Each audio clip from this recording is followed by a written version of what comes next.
Welcome back to Size Previews. As always, I'm Luke Matthews, joined by Chris Bin, so sit back, relax, let's get into it.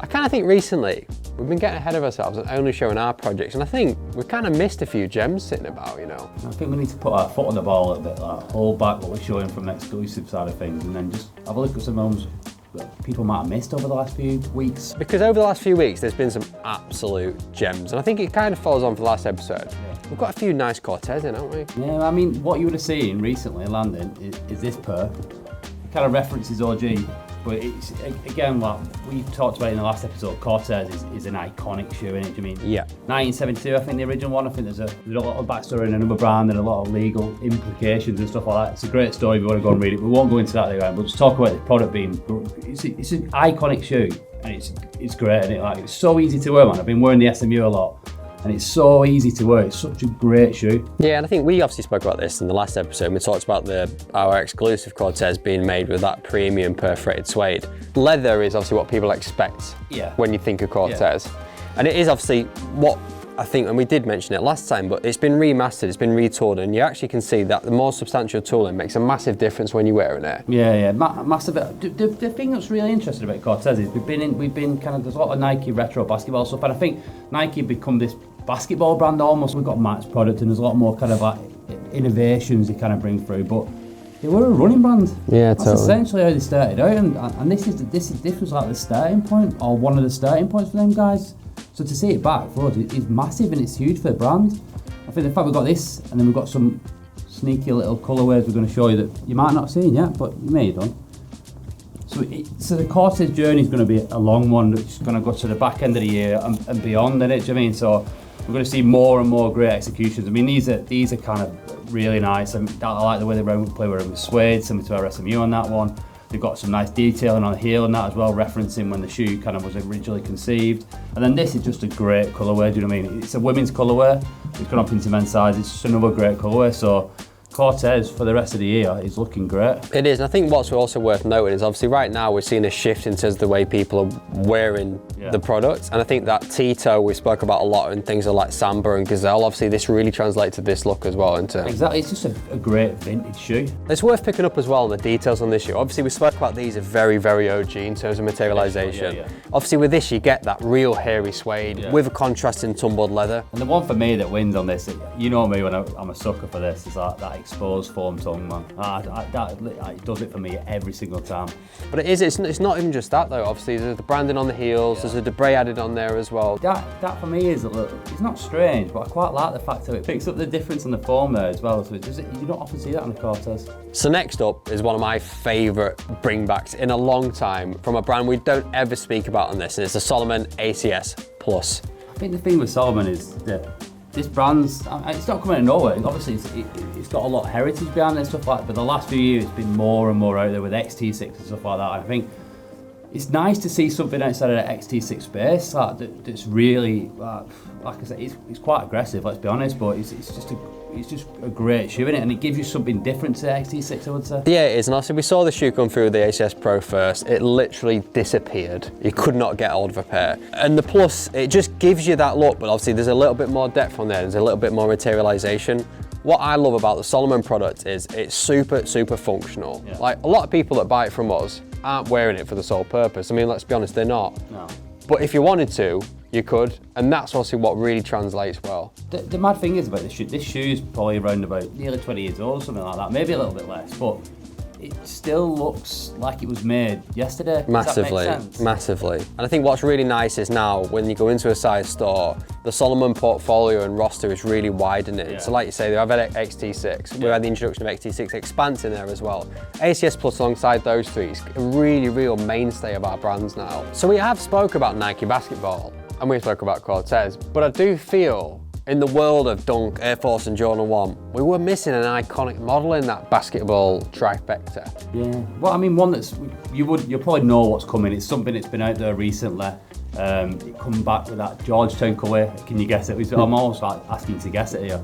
Georgetown colourway. It was a shoe that was initially invented. It came out in '85 as well, weirdly, which was kind of the height of basketball shoes for Nike. It was a shoe that was invented just for one college team initially, so they almost had their own SMU on this shoe that no one else could access. Everybody else was playing in dunks at the time. You're really building it up. I'm going to get the shoe out now. I hope you guessed it, that's what I mean. And it's the Terminator. Now, what I will say is, I feel the Terminator kind of gets an unfair place within all those. It kind of gets looked down upon, but it's not the same as a dunk. And it is, for me, it's the connoisseur's choice. It's the purest version of that basketball world from Nike. I mean, for me personally, I would probably wear Terminator more than I wear the other shoes that we've already talked about. Like I said, there's just as much history around that, but because of obviously Jordan and everything that happened later on and stuff like that, there's a bigger, and Air Force One is just an absolute beast. But it gets forgot about, but it doesn't mean it's not. Yeah, and I just think for me as well, growing up, getting into the product, Terminator was a shoe back then, and it was like, it was so accessible, it was so different, the colours always should be amazing.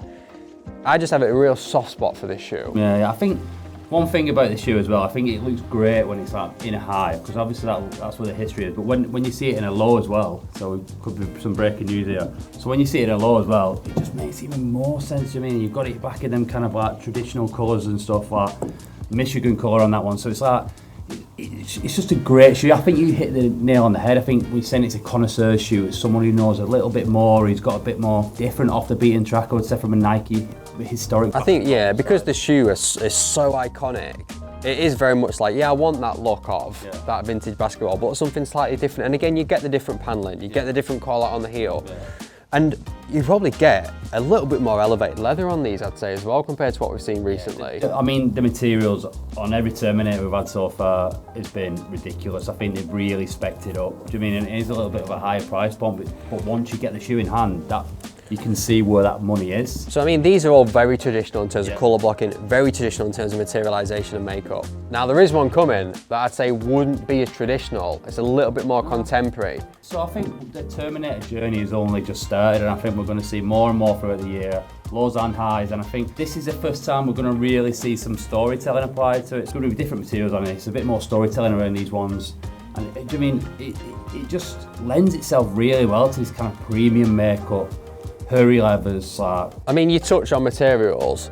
The materials are ridiculous. They're ridiculous. The quality of materials on this shoe are like nothing else in the entire range. They're next level on this. Yeah, and another thing as well, this will be the first time it's kind of been in an almost clean white leather. I know it's not fully clean, but it is really easy to wear, and it's the first time we've seen it since it's been reintroed in that kind of real easy to wear kind of premium look. But I can't stress how that hairy suede and that tumbled leather there. It's just even like the application of the hemp on the tongue, and it's just a great iteration. And like I said, the journeys have started, and we're going to see more and more of this throughout the year. It's incredible, one-to-one, and it's the return of the Gazelle, but I would say this is the perfect Gazelle. Direct from 85, and the details on this shoe are next to none. I was going to go one better than you. You said in the box of the year. I was going to say this is the best Gazelle I've seen in recent years. Well, I'd say in recent, I don't think there's ever a better Gazelle, apart from you referencing the Originals. And that's it, yeah, exactly. I think everything about it, box, paper, and then you get onto the shoe. I mean, first thing that always jumps out to me, and you know what I'm like with this, it's got proper laces in it. They're proper laces for me. Proper laces, I mean, we're a stickler for proper laces. It's the perfect lace with the perfect proportions, and it's also tumbled leather stripes, proper heel, proper footbed. Proportions are perfect on this shoe. This is the perfect Gazelle. It's the ultimate Gazelle. With the perfect box. It's the ultimate Gazelle, yeah, I would say that. I mean, one thing I will say, it is a little bit more expensive. It is, but it's worth it. It's worth it. It's so worth it. Now, we could speak all day about this shoe, and we probably will, but when you get this in hand compared to the other Gazelles, there's no way you can go back, really. There's been a good few versions of Gazelles over the last 10 years or so. Yeah. For whatever reason, man, they've got it. I probably said this before, but I mean it this time. They've got it spot on this time. Spot on, everything about it, the materials, the laces, just everything about it, the midsole, the tooling, everything about it is perfect. I mean, it's really, really strong in it. And I don't know how they're going to beat this from a Gazelle perspective. Well, it lands at the perfect time. Obviously, we've spoke about the fact that Terrace is now being adopted by a completely different consumer, as well as the consumer we're used to. And I think it's a nice time for people to be introduced to the Gazelle like this. Some people, this will be their first Gazelle. We've spoke about the reference of Gucci. Yeah. We spoke about the influence of Wales Bonner's had in terms of that look and feel and how it's adopted. And for me, this will be some people's first Gazelle. You could say it's the easiest shoe to wear ever. I mean, it goes with everything. I mean, every kind of person's worn it. Everybody's probably owned a Gazelle in their life as well. It's iconic, innit? And just look at that green label on the box there. Thanks for watching. Subscribe to the channel to keep up to date with all the content and let us know your thoughts and feedback in the comments below. Thanks again. We'll see you next time.